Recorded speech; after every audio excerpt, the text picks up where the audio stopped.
Let's just talk about the general overall polls, because it is fair to say that Labour essentially this year built up a pretty substantial lead over the Conservatives and managed to maintain it.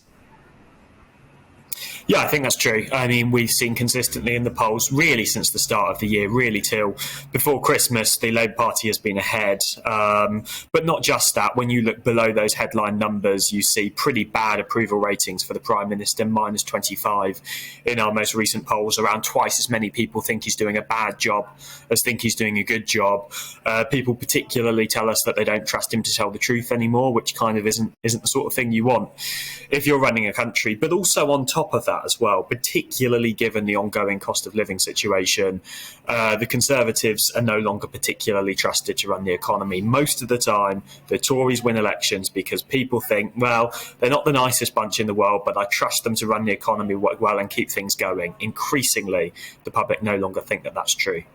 And it's a whole range of issues, isn't it, Chris? Not just the economy, but immigration, things like the National Health Service, where the Conservatives are effectively behind Labour across the board.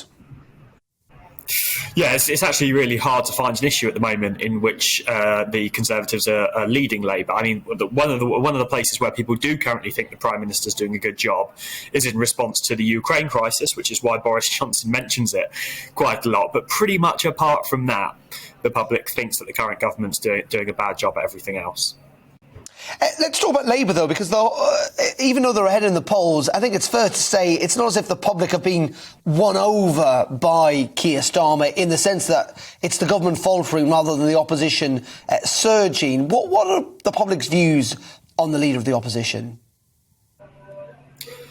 Yeah, I think that's a fairly good summation. I mean, what you're noticing, pretty much whatever question you ask, is the Conservative number going down and the Labour number going up a little bit, but nowhere near as much as the Conservative number has gone down. And so, for example, if you ask who do you think would make the best Prime Minister, Boris Johnson or Keir Starmer, the answer that you're most likely to get is neither at the moment. And that's what we're noticing in our most recent polls. When it comes to Keir Starmer specifically, there is a view among the public that he's competent.